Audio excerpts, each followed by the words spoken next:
Hey, everybody, and welcome to the Deep Dive. We've got a pretty diverse set of sources lined up for you today. We do. Blog posts, some philosophical quotes, even some stuff on international relations back in the late 90s. Yeah. Are you ready to get into it? Absolutely. Yeah. I'm always amazed at how these different sources kind of illuminate each other, even if they seem totally unrelated at first. Exactly.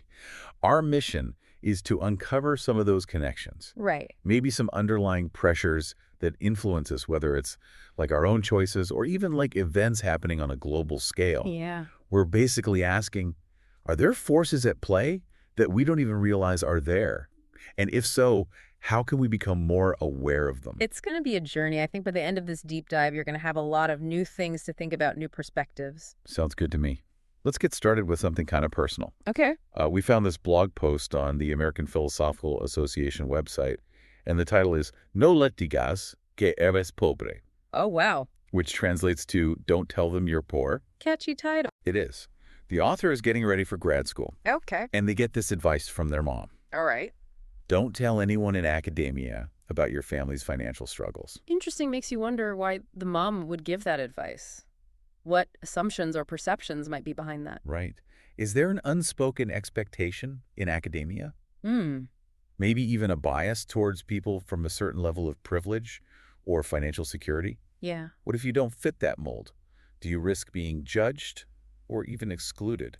That's a great point. And it actually connects really well with some of the philosophical quotes we have. Oh, perfect timing. I was Yeah. just about to bring those up. Right. We've got a few quotes here curated by Philosophy Bits, Yeah.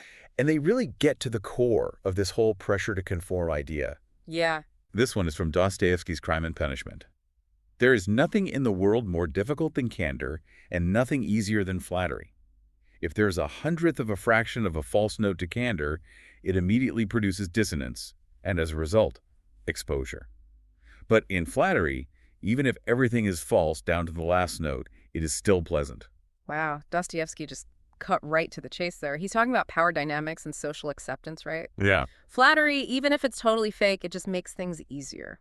Honesty, on the other hand, even if it's well-intentioned, Yeah. it can make people uncomfortable or even lead to rejection. Do you think that's what the grad student's mom is worried about? Maybe. Like that her child will be judged or dismissed because of their background? Could be. It shows how this pressure to fit in Right. can have a huge impact on the choices we make. Totally. All right, another quote. Hit me. This one's from Roland Barthes. It's a little more abstract, but really thought-provoking. Okay. He says that saying, I don't know, or I refuse to judge, is a kind of scandal. Now that's interesting. What do you think he means by that?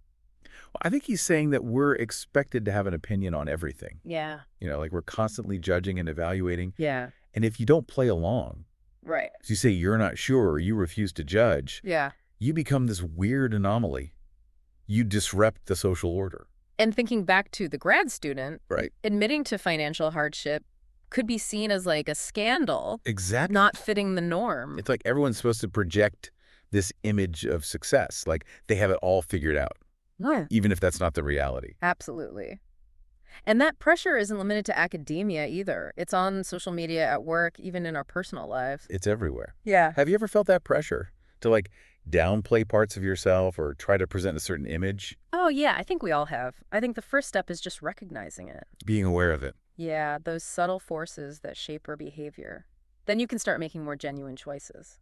So we've gone from a grad student story to some pretty deep philosophical ideas about honesty and pressure to conform. Right. But what happens when those pressures play out on a bigger scale, like with nations and global politics? Ooh, that's a great question. And it leads us perfectly to our next source. We're going to East Asia in the late 1990s. Okay, I'm intrigued. Take us there. All right, so we have this blog post called Regions and Powers Third from Jamesian Philosophy Refreshed. Okay.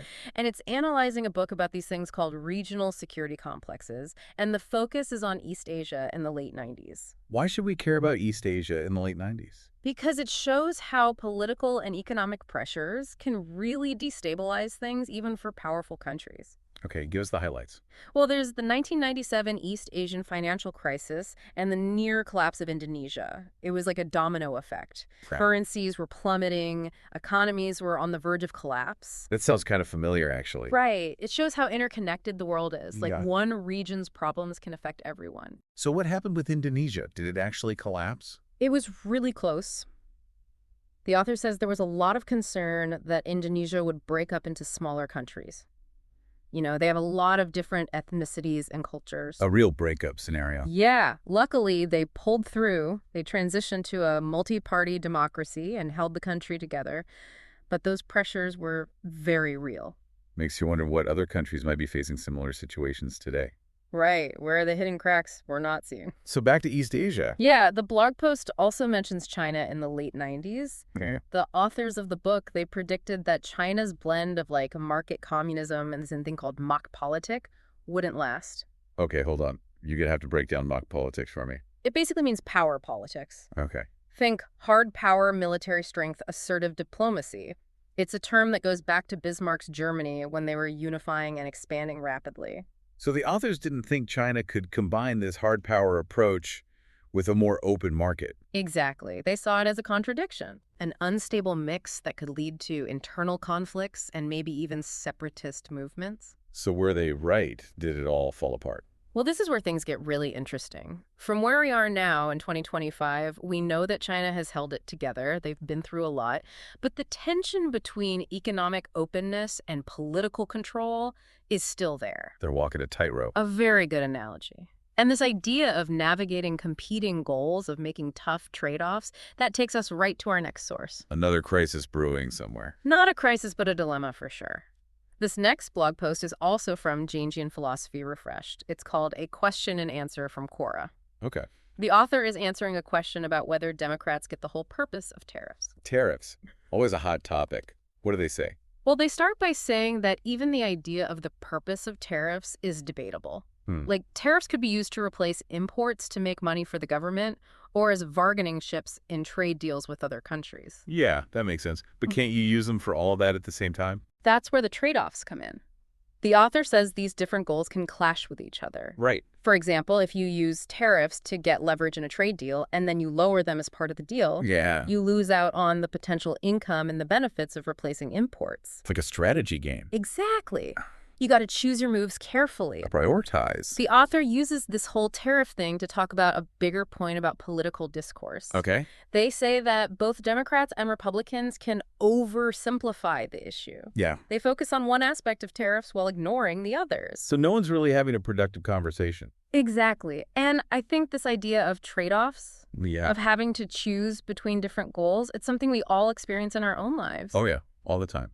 Work-life balance, or do you save for retirement or enjoy your money now? It's constant. It is. We have limited time and resources. Yeah. And figuring out what's most important, that's essential for us both personally and as a society. Speaking of well-being, let's shift gears to something more philosophical. Our next source is actually a podcast episode description from Philosophy for Our Times. Yeah. It's about Stoicism. Stoicism, always a relevant topic. It is. This episode focuses on a side of Stoicism that's often forgotten. Yeah. The importance of relationships. Yeah, we usually think of Stoicism as being about individual strength, controlling your emotions, dealing with stuff that happens to you. Right. But this episode explores how the Stoics really value deep connections with other people. So it's not just about being self-reliant. No, it's about recognizing how interconnected we are. Right. And how relationships contribute to a good life. It's like a more complete view of human flourishing. Exactly. It's not just about the individual, it's about the social aspect too. And in our crazy, busy, individualistic world, maybe that's a message we need to hear more than ever. Totally. It's like a counterbalance to all this pressure to achieve and optimize and stand out. Right. Stoicism, the full picture, it reminds us that fulfillment also comes from our bonds with others being part of something bigger. And maybe even admitting that we need each other. That we need support and connection, just like the grad student's mom reaching out to her community. It's all connected, isn't it? Personal stuff, global power struggles, economic problems, and even the search for meaning. It is. And speaking of searching for meaning, we have a few more sources before we wrap up. Like a rapid-fire round. Exactly. First, we have a blog post from a philosopher's blog with a very intriguing title, Can Trees Think? Whoa, now we're talking. Well, not quite sentient forests, but it's about the research into plant intelligence and communication. Right. Makes us rethink what thinking really means. Opens up all these questions about consciousness. My mind is blown. What else? From the same blog, a philosopher's blog, there's a post called Executing Drug Dealers. Oh, wow. This one stirred up a lot of controversy. I bet. It's about the arguments for and against capital punishment, specifically for drug offenses. Really makes you think about our justice system and our values as a society. Heavy stuff. Okay. What's the last one? This one's from Daily News. It's more on the academic side, but still really interesting. The title is Philosophers Among Recent NEH Grant Awardees. Okay. It highlights some of the research philosophers are doing with funding from the National Endowment for the Humanities. What kind of research? Stuff like AI ethics, misinformation, the philosophy of mind, and there's even one on a philosopher from the 1600s who wrote about a utopia ruled by women. A utopia ruled by women. I'd love to hear more about that, but I guess we'll have to save it for another time. We will, but I think we've given our listeners a lot to chew on for today. I agree. So as we wrap up this whirlwind of ideas, what are some key takeaways you hope people will remember? Well, I think the biggest takeaway is the idea that everything is connected. We went from a grad student story to philosophical ideas, global events, economic issues, even the possibility of trees thinking. And through it all, we saw these common threads, like the pressure to conform, making tough choices, the search for meaning in a complicated world.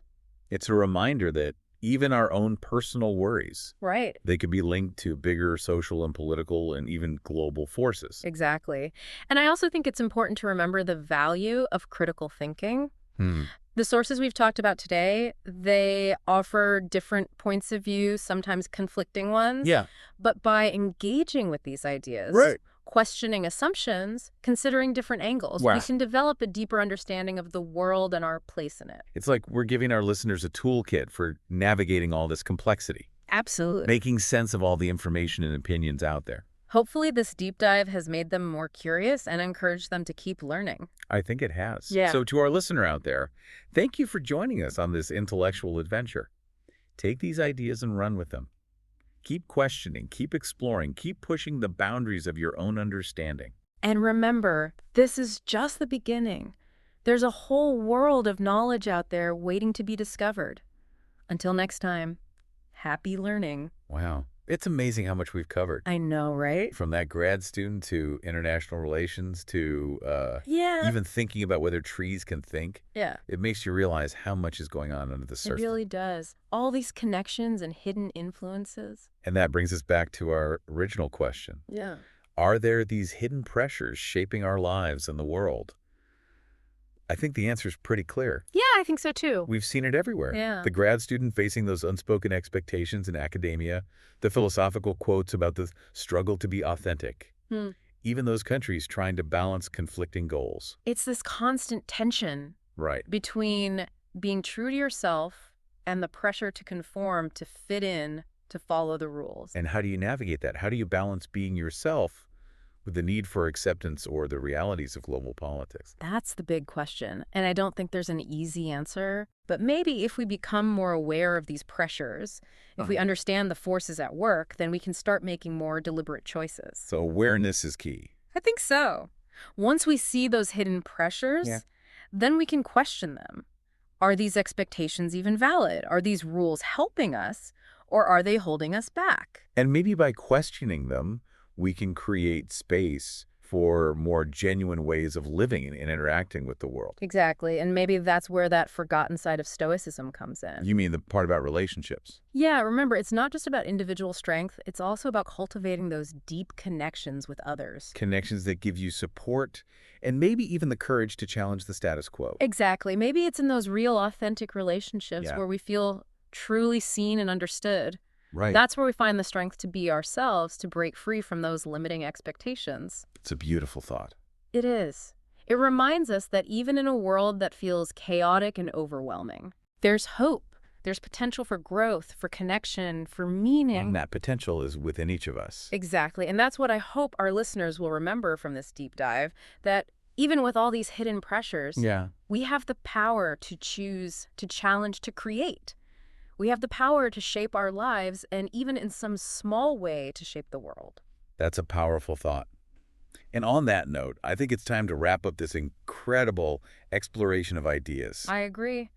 But before we go, I want to encourage our listeners to keep exploring, keep questioning, keep digging deeper. There's so much more out there. Absolutely. We've only scratched the surface today. We have. Who knows, maybe you'll end up researching plant intelligence or that 17th century utopia ruled by women. The possibilities are endless. They are. So to everyone listening, thank you for joining us on the deep dive. Yes, thank you. We hope this has sparked your curiosity and inspired you to continue on your own path of discovery. Until next time.